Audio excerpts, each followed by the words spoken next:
3대 특검 수사가 속도를 내고 있습니다. 오늘 이슈플러스에서 이고은 변호사와 함께 수사 상황 짚어보겠습니다. 어서 오세요. 안녕하세요. 안녕하세요. 네. 김건희 국정농단 특검에서 김건희 여사에게는 8월 6일 날 나와라, 윤석열 전 대통령에게는 7월 29일 나와서 조사받으라라고 통보를 했잖아요. 네. 근데 지금 김 여사의 경우를 보니까 8월 6일 시간 여유가 굉장히 많은데 통상 이렇게 합니까? 그렇진 않습니다. 특히 그간 이 특검들이 관련자들을 소환할 때는요. 한 2, 3일 정도의 여유를 두고 소환 일정을 잡은 것이 통상적이고 심지어는 그 다음 날 바로 나와라라고 요구하는 경우도 있었습니다. 그런데 김 여사에 대해서 2주 정도의 시간을 부여한 것은 두 가지의 목적이 있는 것 같은데요. 첫 번째는 특검이 명시적으로 이야기하듯 김건희 여사의 자진 출석을 최대한 유도하기 위한 목적이 첫 번째인 것 같고요. 그 이유는 김건희 여사 현재 건강상의 이유나 또 변호인들의 이 조력권이나 다양한 이유를 대면서 조사 일정을 연기를 희망할 가능성이 굉장히 높죠. 그런데 2주라는 시간을 충분히 부여했을 경우에는 그러한 변명을 하더라도 이것을 특검이 수용하지 않는다는 거에 대한 정당한 근거가 생깁니다. 그래서 김 여사에 대한 최대한 이 자진 출석을 유도할 목적이 첫 번째인 것 같고요. 두 번째 목적은 이 관련자들에 대한 소환 조사 그리고 관련한 물적 증거를 압수수색해서 이 분석하는 것을 마친 이후에 김건희 여사를 조사한 다음에 이 조사는 아마 2, 3회 정도로 마무리가 될 것 같고요. 이 조사 때 김 여사 혐의를 대부분 부인할 것을 예상해 두고 있기 때문에 조사를 마치고 나서 바로 신병 처리 수순에 돌입할 것 같습니다.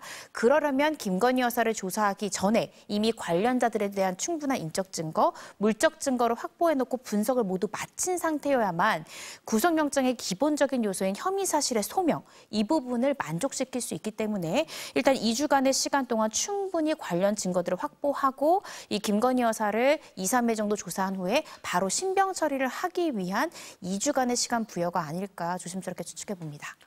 이 정도 시간 줬으면 나와야지 핑계 대지 마라. 이게 하나가 있고 신병 처리까지 염두에 뒀을 수도 있다라고 보시는 거네요.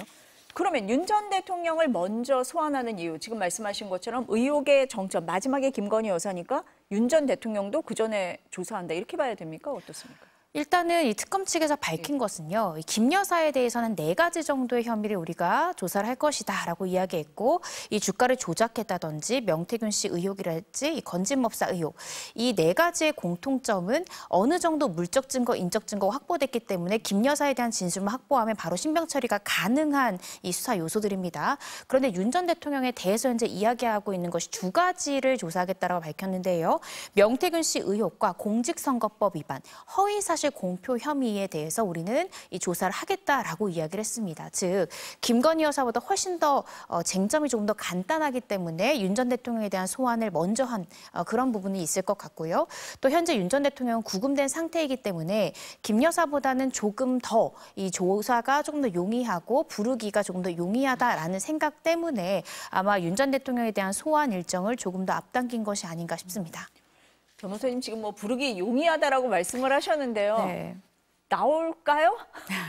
저도 사실 그 부분에 대해서 확답할 수 없을 것 같은데요. 지금까지 다른 특검 조사에 불응하는 태도, 또 심지어 지기현 부장판사의 재판에도 불응하는 태도를 보면 사실 이번 이 김건희 여사 특검 관련한 조사에도 불응할 가능성이 높을 것 같긴 합니다. 그렇지만 예측과는 달리 저는 출석할 가능성도 있을 것 같습니다. 그 이유가 지난 21일에 윤 전 대통령이 갑자기 수개월간의 침묵을 깨고 자신의 SNS에 나 하나면 족하다라는 페이스북 글을 올렸잖아요. 그간 윤 전 대통령은요. 어떠한 메시지도 SNS에 올리지 않았습니다. 그런데 김건희 여사에 대한 구체적인 소환 일정이 잡히자마자 아마 제3자를 통해서 그 글을 올린 것 같은데요. 나 하나면 족하다라는 것은 아직까지 자신의 아내를 향한 애정, 나의 아내만큼은 난 보호하고 싶다라는 것으로 보이거든요. 그래서 자신이 먼저 나가서 이 명태균 의혹과 같이 관련된 공범으로서 법리적으로 충분히 방어를 먼저 해줄 수 있는 부분에 대해서 도움을 주고 싶다. 그것이 실익이 있다라고 생각하면 나갈 가능성이 있을 것 같습니다. 그래서 조금 더 지켜봐야 되지 않을까 싶습니다. SNS를 통해서 올린 글 말씀하시는 것 같아요. 네. 정치 탄압, 나 하나로 족하다라고 얘기를 했었는데 그 나 하나라는 게 다른 사람들, 부하들은 건드리지 말라는 거냐 아니면 김건희 여사를 얘기하는 거냐 뭐 이런 해석이 많았었는데 변호사님이 이 점에 주목하시면서 그래서 나올 수도 있겠다라고 보시는 거네요. 지난번에 내란 특검 안 나온다 맞추셨기 때문에 네. 조금 지켜보도록 하겠습니다. 네. 지금 김 여사를 조사하기 전에 주변 인물부터 이제 차근차근 하면서 갈 거다라고 말씀을 하셨는데 지금 보니까 이종호 전 블랙펄 인베스트 대표가 핵심 같습니다. 어떻게 보세요? 지금 사실은 이종호 전 대표는요. 최상병 특검에도 지금 연루가 되어 있고 그렇죠. 김건희 특검에도 연루가 돼 있는 어떻게 생각하면 김건희 여사로 향하는 굉장히 중요한 연결고리가 됐던 인물 같습니다. 이종호 전 대표, 건진법사라고 불린 전성배 씨 모두 다 윤 전 대통령 부부에게 청탁을 하기 위한 하나의 연결고리가 됐던 것 같은데요. 이종호 지금 전 대표 같은 경우에는 벌써 두 차례 지금 소환 조사에 응하고는 있는데 별다른 진술은 하고 있지 않은 것 같습니다. 그런데 그가 현재 받고 있는 의혹들만 보더라도 얼마나 김건희 여사와 그동안 친밀한 관계였는지 그리고 다양한 기업의 관련자들이 그를 통해서 구명 로비를 한다든지 주가 조작에서 그를 활용한다든지 하는 것을 보면 얼마나 핵심적인 연결고리였는지를 우리가 조금은 의심해 볼 수 있는 대목이지 않을까 싶고요. 결국 이종호 전 블랙펄 인베스트먼트 대표를 먼저 소환한다라는 것은 김건희 여사에 대한 8월 6일에 있을 조사 그것을 앞두고 이종호 전 대표의 입을 열게 해서 최대한 인적 증거를 확보하고 이를 토대로 해서 김건희 여사의 이 신병 처리에 조금은 도움을 줄 의도로 지금 조사 순서를 그렇게 정한 것이 아닌가 싶습니다. 변호사님 말씀하신 대로 지금 보면 이종호 전 대표 같은 경우는 도이치모터스 주가 조작 의혹에도 나오고 삼부토건 주가 조작 의혹에도 나오고 순직 해병 특검에서는 말씀하신 대로 임성근 전 사단장 구명 로비 의혹에도 나오거든요. 그러면 김 여사랑 얼마나 가까웠던 인물인가 이렇게 좀 짐작해 볼 수가 있을 것 같아요. 네, 예. 그렇습니다. 단순히 재산 관리인을 넘어서는 것이 아닌가라는 생각이 들어요. 그간이 도이치모터스 관련해서 심지어 이종호 전 대표는요. 권오수 전 이 도이치모터스 회장과 함께 집행유예라는 형을 확정받기도 했던 인물입니다. 그때도 단순히 김건희 여사의 계좌 관리인이다라는 정도만 알려졌지만 최상병 의혹 관련해서 임성근 전 사단장의 구명 로비에까지 연루될 만큼 단순한 재산을 관리해주고 수익 관리해주는 것을 넘어서서 김건희 여사의 어떤 복심으로서 핵심적인 임무를 했던 핵심적인 역할을 했던 인물이 아닌가라는 생각이 들고요. 그것을 그만하는 것이 아니라 그 주변 사람들도 모두 알았기 때문에 어떠한 일만 생기면 그를 통해서 청탁을 하려고 했던 것이 아니냐라는 점을 의심해 볼 수 있습니다. 근데 이렇게 핵심인 인물이 변호사님 말씀하신 것처럼 수사에는 비협조적이에요. 월요일에 보면 진술 제대로 안 했고 어제는 안 나왔고 오늘은 나왔는데도 나 진술 안 하겠다라는 얘기를 뭐 일찌감치 하고 있더라고요. 어떻습니까? 이런 경우는 어떻게 수사해야 돼요?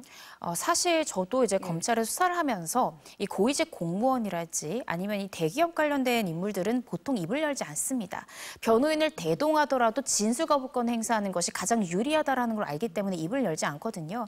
아마 특검에서도 이종호 전 대표는 곧 김건희 여사와 같은 몸통이다라고 볼 가능성이 높거든요. 그래서 이종호 전 대표를 조사할 때 진술 거부권 행사할 가능성이 높다라고도 아마 예상을 했을 겁니다. 그렇지만 특검은 한정된 수사 시한이 있기 때문에 이종호 전 대표에 대해서 설사 답변하지 않는다 하더라도 이 준비된 질문들을 차근히 해야 되거든요. 그래야만이 이종호 전 대표에 대한 구속영장이랄지 아니면 김건희 여사에 대한 구속영장을 청구할 때 관련자들에 대한 충분한 수사를 진척시켰다라는 부분에 대한 소명이 가능하기 때문에 일단은 질문들은 계속 이어갈 것 같습니다. 다만 계속해서 입을 닫고 있기 때문에 너무 상세한 물증은 제시하지 않을 가능성이 있어요. 그 이유는 이종호 전 대표를 추궁할 때 김 여사에게 추궁할 물증을 미리 제시하다 보면 변호인들끼리 그 해당 증거 부분, 그 부분에서 공유할 가능성이 있거든요. 그래서 특검에서는 최대한 김건희 여사에게 제시할 물증 내용에 대해서 일부 숨기고 이종호 전 대표에 대해 관련한 물증만 제시하면서 추궁하는 그럴 가능성이 높을 것 같습니다. 이종호 전 대표도 전략을 갖고 들어오겠지만 특검도 거기에 맞는 전략을 가지고 수사를 할 거다 이런 말씀이세요. 삼부토건 주가 조작 같은 경우는 보면 관계자들을 굉장히 많이 소환 조사하고 압수수색도 하잖아요. 도이치모터스 주가 조작도 주가 조작 의혹 똑같은데 삼부토건에 더 집중하는 이유. 이게 권력형 비리 뭐 그것 때문입니까? 네, 그렇습니다. 삼부토건 같은 경우에는 정말로 만약에 윤 전 대통령 부부가 정말 특검에서 바라보는 것처럼 대통령이 돼서 이 권력을 이용해서 가담한 것이고 주가를 굉장히 부양시켜서 이로 인한 이득을 김 여사가 취득했다라고 하면 정말 권력형 비리 그 자체거든요. 그렇기 때문에 삼부토건 의혹에 조금 더 특검은 집중하고 있는 것이고요. 죄질도 더 불량할 뿐만 아니라 사실 이 의혹은 그간 지난 이 수사기관에서 거의 손을 대지 못했던 쟁점이기 때문에 이 특검에서는 확실히 수사 성과를 올릴 수 있는 부분이기도 합니다. 지금 김건희 여사가 받고 있는 혐의는 이것뿐만이 아니라 건진법사 의혹이랄지 통일교 관련한 의혹 이런 것들이 모두 다 윤 전 대통령 부부, 즉 대통령 부부가 아니었더라면 이러한 금품상의 이득을 취득할 수 있을까를 봤을 때 권력형 비리 관련한 의혹을 16가지를 받고 있다. 이렇게도 정리해 볼 수 있을 것 같습니다. 지금 말씀하신 건진법사 의혹, 통일교 측의 청탁 의혹 지금 말씀을 하셨는데 관련된 핵심 인물이 윤영호 전 본부장이잖아요. 네. 김 여사에게 뭐 다이아몬드 목걸이, 샤넬백 선물했다 뭐 이런 건데 지금 그 다이아몬드 목걸이의 영수증이 통일교 사무실에서 나왔다는 거거든요. 특검이 거기서 확보를 했다는 건데 통일교에서는 그동안 윤 본부장의 개인 일탈이라고 얘기를 했는데 이게 통일교 사무실에서 나왔다라고 하면 얘기가 좀 달라지는 거 아닙니까? 네, 그렇습니다. 이 통일교 청탁 관련해서 이 특검에서 규명해야 되는 쟁점 크게 두 가지가 있습니다. 첫 번째는 윤모 본부장이 건진법사에게 샤넬백이라든지 다이아몬드 목걸이 건넨 것은 이 부분은 입증이 됩니다. 그런데 이것이 윤모 본부장 개인적인 청탁이 아니라 통일교라는 조직적인 청탁이었다는 걸 하나 밝혀야 되고요. 두 번째는 건진법사로까지는 갔는데 건진법사에서 김건희 여사에게 갔다라는 두 번째 쟁점까지 밝혀야 됩니다. 그런데 이번에 이 통일교에서 발견이 된 이 다이아몬드랄지 샤넬백 관련한 영수증은요, 이 첫 번째 쟁점을 입증할 수 있는 가장 중요한 증거가 될 수 있습니다. 그간 이 통일교 측에서는 이것은 이 개인, 그러니까 윤모 본부장의 개인적인 청탁 내지는 일탈이었을 뿐, 이 통일교 자체에서는 어떠한 청탁을 한 바가 없다. 이거는 우리 자금이 아니다라는 취지로 부인했었거든요. 그런데 이번 압수수색을 통해서 확보한 증거상 영수증이 통일교 본부에 있었다는 거고요. 뿐만 아니라 윤모 본부장이 개인적으로 구입한 다음에 이 비용을 통일교에다가 다시 청구하는 이 비품 관련한 기한서까지 발견이 된 거예요. 근데 윤모 본부장이 만약에 정말 개인 청탁에 이용한 것이었다면 통일교의 그 비용을 나에게 환수해달라는 이러한 기한서, 여기까지 발견되기는 어렵다라는 거죠. 그래서 윤모 본부장의 진술이 더 맞다. 통일교 측이 그동안 얘기하고 있던 개인적 일탈로는 볼 수 없다. 이 부분을 규명하기 위해서 굉장히 중요한 증거 확보됐고요. 다만 이 증거가 건진법사에서 김건희 여사에게 이 해당된 다이아몬드 목걸이랄지 가방이 건너갔다까지 입증할 만한 증거는 아직까지는 되게 어려울 것 같습니다. 잃어버렸다고 했잖아요. 지금 네. 그 부분까지는 그럼 가지 못한 그런 상황이다 이런 말씀이시고 지금 이제 수사 대상이 되는 사람들 중에 이종호 전 대표 같은 경우는 진술을 거부하고 있다고 말씀드렸는데 아예 도망간 사람도 있고 뭐 연락이 안 되는 사람도 있고 집사 게이트의 집사도 해외 도피 중이다 이렇게 나오잖아요. 그런 부분에 대한 수사는 어떻게 진행해야 됩니까? 지금 특검에서 굉장히 난감할 것 같습니다. 한정된 수사 기한 안에 정말 많은 사람들을 지금 불러서 조사해야 되고요. 또 다량의 압수수색을 한 만큼 분석해야 되는 자료도 굉장히 많습니다. 그래서 특검에서는 현재 사실은 윤 전 대통령뿐만 아니라 관련된 다양한 사람들에 대해서 구속영장을 청구했다가 일부 기각된 경우도 있습니다. 일각에서는요, 무리한 구속 수사를 요청했던 것이 아니냐라고 보기도 하지만 수사를 했던 저로서는 저렇게 할 수밖에 없다라고 생각이 들거든요. 계속해서 구속 수사나 체포영장 등의 압박을 가해야만 150일이라는 한정된 기간 안에 사람들을 불러서 소환하고 유의미한 진술을 이끌어낼 수 있습니다. 그리고 영장이 기각된 두 인물도요, 제가 생각했을 땐 영장 실질을 통해서 물론 영장 기각됐지만 얻게 된 소기의 성과 있습니다. 그간은 수사기관에서 계속해서 자신의 혐의에 대해서 부인을 하다가 영장 실질심사 때 구속을 면하기 위해서 혐의 사실 일부를 인정했잖아요. 이렇듯 구속 수사라는 압박 카드를 통해서 최대한 관련자들을 이끌어내는 것, 그것도 특검이 지금 해결해야 되는 중요한 난제입니다. 지금 영장 기각된 사람 두 사람 말씀하셨는데 그중에 한 사람이 김용대 드론 작전 사령관 말씀을 하시는 것 같아요. 그러니까 북한에 드론을 보내서 공격을 유도했다라는 외환 혐의에 대해서 지금 조사를 하고 있는데 영장이 기각이 됐어요. 그러면 이 기각 사유는 뭐라고 보시고 수사에 영향은 없는 겁니까? 어때요? 사실 영장이 발부됐다라고 하면 조금 더 수사가 탄력이 붙었겠죠. 그건 있겠지만 그래도 이 특검에서는요. 지금 김용대 사령관뿐만 아니라 김용현 전 장관, 윤 전 대통령이 이 외환 혐의에 관련해서 공범으로 이 세 사람을 보고 있습니다. 그럼 이 세 사람이 같은 공범이라도 불법성은 누가 높을까요? 윤 전 대통령과 김용현 전 장관이 김용대 사령관보다는 저는 불법성이 더 높다라고 평가될 가능성이 높다고 생각이 듭니다. 했습니다. 그런데 왜 수사 초반에 김용대 사령관에 대해서 구속영장 청구할 수밖에 없었냐면 압수수색 과정에서 그의 유서가 발견됐거든요. 그러면 이런 상황에 수사를 예를 들어 계속해서 진척해 나가다가 불의의 사고가 발생하면 특검에서 무리한 수사 때문에 이런 참혹한 결과가 나온 것이 아니라는 비판을 받을 수도 있고요. 또 인명피해가 발생할 수도 있는 부분이기 때문에 수사기관으로서는 그 유서를 발견한 이상 당연히 신병 처리에 대해서는 법원의 판단을 받아봤어야 된다고 생각이 듭니다. 그런데 영장실질을 통해서 허위 공문서 작성 부분에 대해서는 김용대 사령관이 인정을 했습니다. 인정하는 진술이란 소기의 성과를 얻으면서 그래도 그의 불안정한 심리에 대해서 이 김용대 사령관의 변호인은 지금은 현재 정신 상태나 이런 것들이 많이 호전됐다라고 이야기를 했거든요. 이런 부분들을 통해서 저는 이 특검이 수사기관으로서 할 수밖에 없는 조치들을 취했다고 생각이 들고요. 아직까지 혐의 사실이 탄탄하게 규명되기 전이지만 수사의 필요나 이 관련자의 안전 등을 고려했을 때 할 수밖에 없는 조치였다. 또 소기의 성과도 있었다라고 평가를 합니다. 맞아요. 그 유서가 발견됐다는 부분 때문에 특검에서 영장을 청구할 수밖에 없었다 이런 얘기가 나오는데 그런 점에 비춰보면 특검에서는 수사를 또 이어나갈 수 있는 어떤 성과를 얻었다 이렇게 보시는 거네요. 특검에서 이상민 전 행안부 장관에 대해서도 이제 출석을 통보를 했습니다. 모레 나오는데 이상민 전 장관 하면 단전 단수잖아요. 그럼 이걸 고리로 해서 어떤 점을 보겠다 이렇게 봐야 될까요? 일단은 이상민 전 행안부 장관에 대해서는요. 두 가지 혐의를 들여다볼 것 같습니다. 말씀 주신 대로 이 비상계엄의 이 주요 언론사들에 대해 단전 단수 지시를 통해서 비상계엄 선포나 이 행위에 대해서 가담했거나 방조한 것은 아닌지를 들여다볼 것 같고요. 이 내란 행위에 대한 중요 임무 종사 혐의 이 부분에서 들여다볼 것 같고 두 번째는 헌재 탄핵 심판에서도 증언한 부분이 있습니다. 단전 단수 쪽지에 대해서 나는 멀리서 봤다라고 얘기를 했잖아요. 그런데 이 부분에 대해서 실제 대통령실 집무실의 CCTV를 보니 한덕수 전 총리와 그 문건에 대해서 상의를 하는 모습들이 발견됐기 때문에 이분은 위증이라고 지금 특검에서 보고 있습니다. 따라서 위증 그리고 이 내란 관련한 혐의로 이 두 가지의 조사가 이루어질 것 같고요.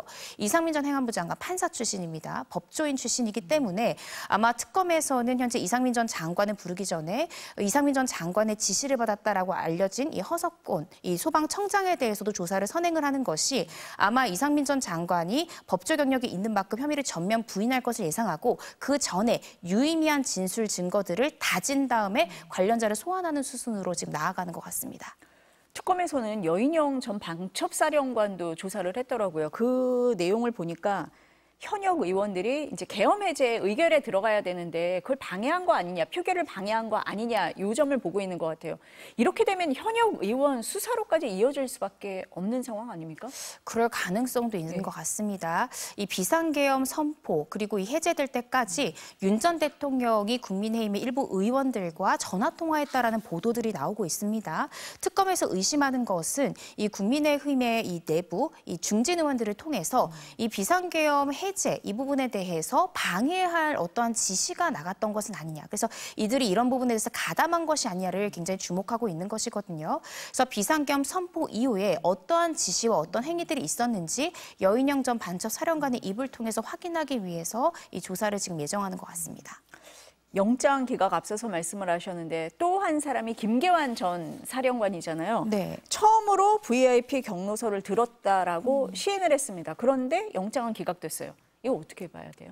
사실 이 부분에 대해서도요. 이 김계환 전 사령관 같은 경우에 그간 이 VIP 경로설에 대해서 다수 부인을 했었습니다. 심지어는 자신의 부하일 수 있는 이 박정훈 전 대령, 박정훈 대령에 대해서도 재판에서 모해 위증까지 했던 인물이거든요.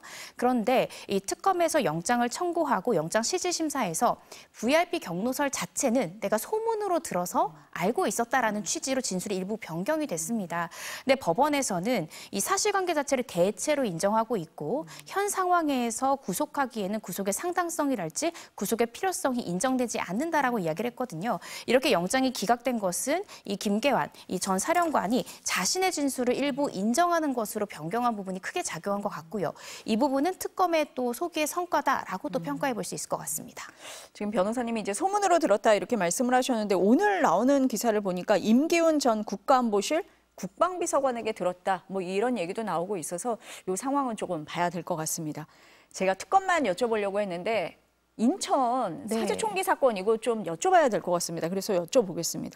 60대 아버지가 생일 잔치를 하고 있었는데 사제총으로 아들에게 쏴서 아들을 살해했다 뭐 이런 내용이잖아요.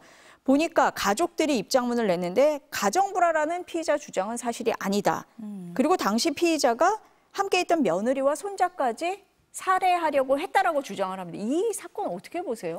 사실 저도 검사로 재직하면서요. 아들이 어떤 경제적인 이유로 아버지를 살해하는 존속살해 사건은 제가 수사를 해봤지만 부모가 자식을 살해하는 사건은 저는 수사를 해본 적이 없을 정도로 굉장히 드문 케이스입니다. 그것도 다른 흉기도 아니라 사제총기라는 것을 제작을 해서 그걸 이용해서 자신의 자식을 살해했다.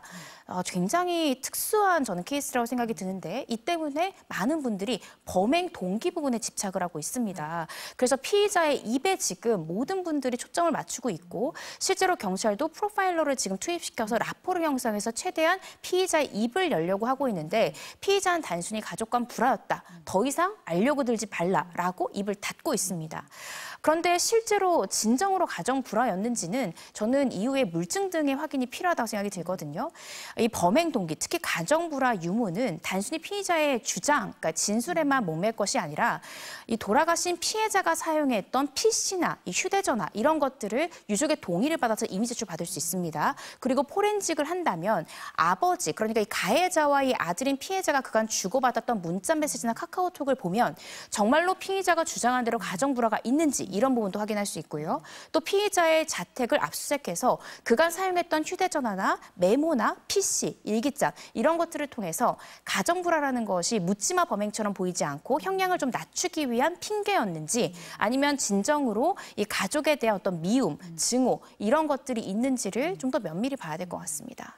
유족 측에서는 그렇게 얘기하잖아요. 가정 불화라고 볼 만한 사안이 없다. 그리고 그렇게 되면 생일 파티까지 했겠느냐 뭐 이렇게 얘기도 하고 피해자에게 참작될 만한 그 어떤 범행 동기도 없다라고 지금 일단 주장은 하고 있어서 변호사님 말씀하신 것처럼 조금 더 그런 부분에 대한 세밀한 조사, 증거 수집이 필요하다 이렇게 보시는 거네요. 네, 그렇습니다. 저는 피의자의 말로만 우리가 어떤 범행 동기를 판단을 해야 되는가라는 생각이 들거든요. 사실 이미 가해자는 납득되지 않은 범죄를 저지른 자입니다. 심지어 20년 동안 이 총기류 등을 준비했던 자고요.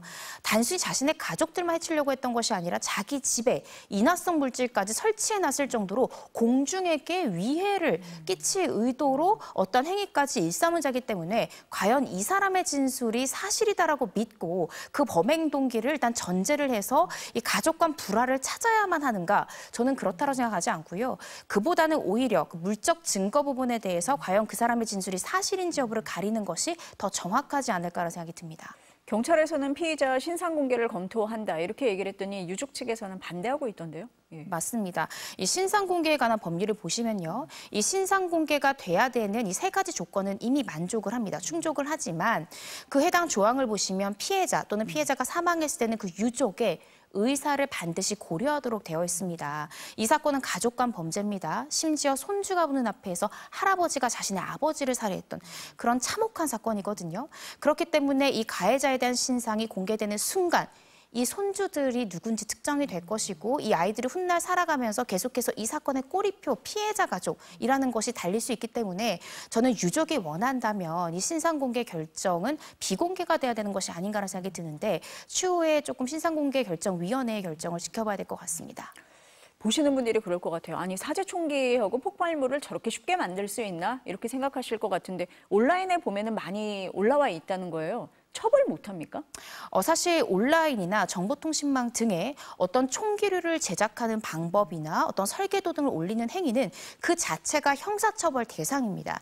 3년 이하의 징역형 등이 규정되어 있기 때문에 그 자체가 처벌의 대상이지만 문제는 이 영상들이나 이 방법들이 올라온 사이트의 서버가 해외에 있다는 겁니다. 그래서 국내에서 발견한다 하더라도 해외 사이트에 삭제 요청을 해야 되는데 이것이 들어지는 경우도 있고 들어지지 않는 경우도 있어요. 그래서 이 부분을 이 사건을 계기로 해서 제가 원하는 부분은 우리나라 사법공조 시스템을 통해서 그 문제가 되는 해외 서버를 둔 사이트에 이런 불법 총포류 이런 것들에 대한 제작 영상은 우리나라에서 구체적인 증거를 가지고 삭제 요청을 했을 때 48시간 내에 삭제를 해달라라는 이 국가 간의 어떤 요청이나 협조가 있어야 한다라는 생각이 듭니다. 법 규정이 좀 강화될 필요가 있다 이런 말씀으로 듣겠습니다. 오늘 말씀 여기까지 듣겠습니다. 감사합니다.